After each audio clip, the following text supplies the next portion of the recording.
आज से करीब 25 करोड़ साल पहले पृथ्वी पर रेप्टाइल्स का राज था। जमीन पर, आसमान में, यहाँ तक कि पानी के अंदर भी। लेकिन इनकी शुरुआत आखिर कहाँ से हुई, आइए जानते हैं बिल्कुल शुरुआत से। धरती के करीब 3 अरब सालों तक पानी के अंदर जीवन बहुत ही छोटी अवस्था में बैक्टीरिया के रूप में पनपता रहा, जिसको हम अपनी आंखों से नहीं देख सकते थे। इसके बाद आज से करीब 65 करोड़ साल पहले जीवन ऐसी खुली अवस्था में विकसित हुआ जिसे खुली आंखों से देखा जा सकता था। इस समय बिना रीढ़ वाले जीव पानी में पैदा हुए और करीब 40 करोड़ साल तक आते आते समुद्र में जीवन बहुत तेजी से पनपा। इसमें ऐसे जीव भी पैदा हुए जो आकार में सामान्य से ज्यादा बड़े हो गए थे। 30 करोड़ साल पहले धरती पर सबसे पहले रेप्टाइल्स की प्रजाति नजर आई। यह वो समय था जब आसमान में उड़ते कीट पतंगों का आकार भी 3 फीट तक हुआ करता था। इस पीरियड को पैलियोजिक काल कहा गया। इस समय जीवन बहुत तेजी से फला फूला। अलग अलग जीवों को जन्म देने वाला यह समय अपने आप में एक बहुत ही अहम समय माना गया, परंतु आखिरी में आकर इस समय का एक बहुत भयंकर प्रलय के साथ अंत हो गया। इस महाप्रलय से लगभग धरती की 95% प्रजाति विलुप्त हो गईं, लेकिन धरती पर अभी भी जीवन समुद्र के अंदर मछलियों और छोटे छोटे जीवों के अंदर बचा हुआ था। और इसके बाद ही धरती पर रेप्टाइल्स का युग शुरू हुआ। रेप्टाइल्स की जो प्रजाति जमीन पर रहती थी उसको डायनासोर का नाम दिया गया, जबकि जो रेप्टाइल्स पानी के अंदर पाए जाते थे उनको वैज्ञानिकों ने मरीन रेप्टाइल्स कहा। रेप्टाइल्स के इस पूरे समय को मेसोजोइक काल कहा गया। इन जीवों ने पूरे मेसोजोइक काल में समुद्र पर और जमीन पर अपना कब्जा जमाए रखा। मेसोजोइक काल के 3 काल थे, ट्रायसिक, जोरासिक और क्रिटेशियस। पूरे मेसोजोइक काल में मरीन रेप्टाइल्स के 3 तरह के समूह समुद्र में पाए जाते थे। पहले थे इक्थियोसॉर्स। ये ट्रायसिक पीरियड में पूरे समुद्र में पाए जाते थे, जो कि मछली की तरह अपनी पूंछ की मदद से तैरते थे। इनके बाद आए प्लीजियोसॉरस, जिन्होंने जोरासिक पीरियड में समुद्र पर राज किया। ये पानी के सबसे माहिर तैराक थे, जो अपने स्ट्रॉन्ग पैडल्स से ऐसे तैरते थे जैसे हवा में उड़ान भर रहे हों।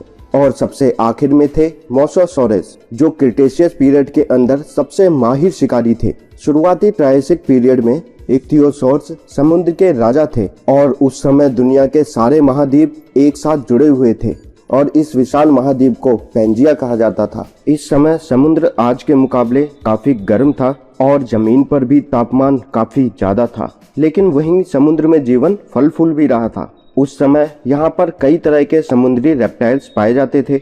ये हैं टेनिस टूफियर्स। ये अपनी लंबी गर्दन के लिए जाना जाता था।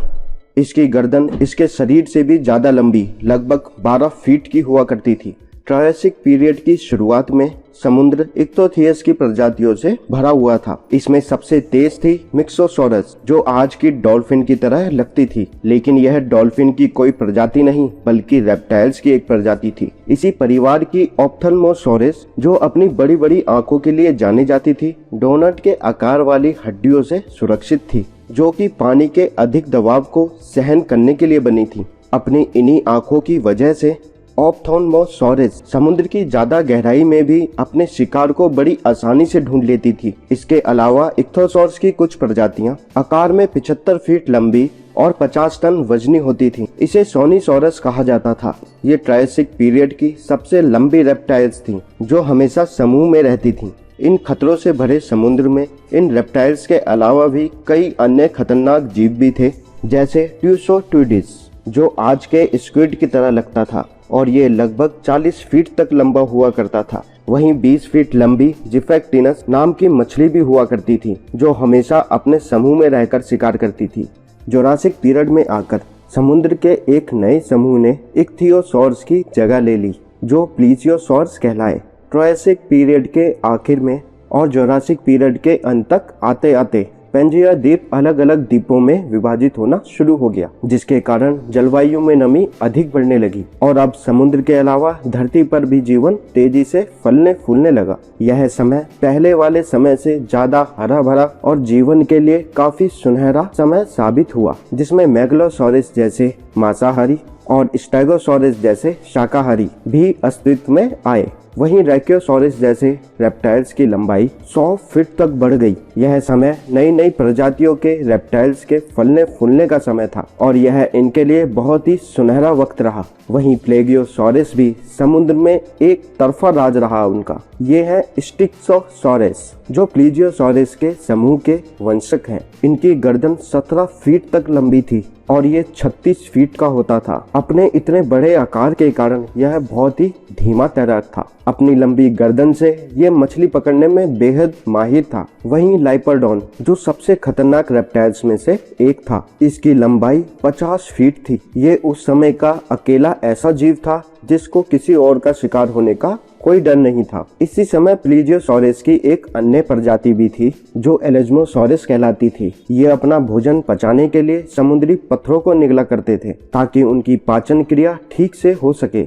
वक्त बीतने के साथ ही लगभग 3 करोड़ साल बाद प्लीजियोसॉरस के वंश में नई परभक्षी की जगह क्रोनोसॉरस ने ले ली थी। आकार में 35 फीट तक बढ़ने वाला ये जीव समुद्र पर अपना दबदबा बना चुका था। पर इस प्लीजियोसॉरस के अलावा वहाँ एक और विशालकाय जीवों का समूह भी था जिसका आकार शायद आपको हैरान कर दे। लीसिड्स ये आकार में 100 फीट से भी ज्यादा बड़ी थी। वैज्ञानिकों का मानना है कि ये मछली उस समय की सबसे बड़ी मछली थी। लेकिन हम इनके बारे में इतना सब कुछ कैसे जानते हैं? जर्मनी के कई मशहूर फॉसल्स साइट्स पर वैज्ञानिकों को कई जीवाश्म मिले हैं जिन पर वैज्ञानिकों ने इनका अध्ययन कर इनके बारे में काफी जानकारी का पता लगाया है। कुछ जीवाश्म तो इतनी सही अवस्था में मिले कि इनकी हड्डियां अभी तक बरकरार थीं। इसके साथ ही उनके शरीर द्वारा छोड़ी गई छाप पत्थरों पर काफी अच्छी हालत में मिली है, जिससे हमें उनकी बनावट और पंखों की स्थिति जानने में मदद मिली।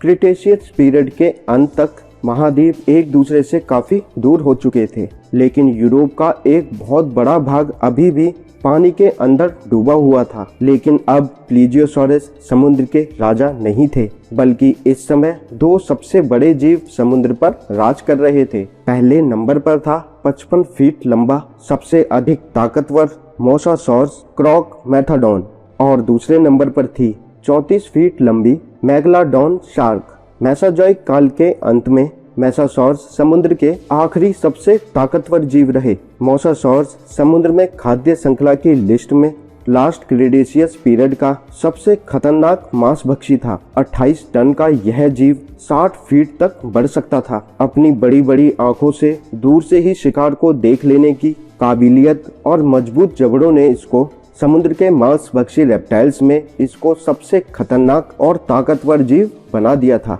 कुछ सालों तक वैज्ञानिक मानते रहे कि ये प्राचीन मगरमच्छ या आज के मॉनिटर लिजार्ड का कोई वंशज था। वैज्ञानिकों की निरंतर खोज से पता लगा कि ये एक अलग ही प्रजाति का जीव था जो आज के किसी भी जीव से मेल नहीं खाता। ये शार्क, बड़ी मछलियों, लीजियोसॉरस और अन्य समुद्री जीवों का शिकार किया करता था। ये पानी की सतह पर रहा करता था क्योंकि इसको बार बार सांस लेने के लिए सतह पर आना पड़ता था। पर क्रिटेशियस काल के अंत तक आते आते 6.5 करोड़ साल पहले ब्रह्मांड से एक प्रलय आया जिसके पृथ्वी से टकराने पर जिसमें धरती और समुद्र पर रहने वाले 95% तक जीव समाप्त हो गए और डायनासोर के साथ ही समुद्री रेप्टाइल्स का अंत हो गया। तो दोस्तों, आपको आज का हमारा वीडियो कैसा लगा? अगर अच्छा लगा है तो इसे लाइक और शेयर जरूर कीजिए और अगर अभी तक आपने हमारे चैनल को सब्सक्राइब नहीं किया है तो इसे अपना चैनल बनाने के लिए अभी सब्सक्राइब करें और साइड में एक बेल आइकन है उस पर भी क्लिक कीजिए ताकि आपको ऐसी ही अद्भुत वीडियो की जानकारी मिलती रहे। चलिए दोस्तों, मिलते हैं आपसे अगली वीडियो में एक नई अद्भुत जानकारी के साथ।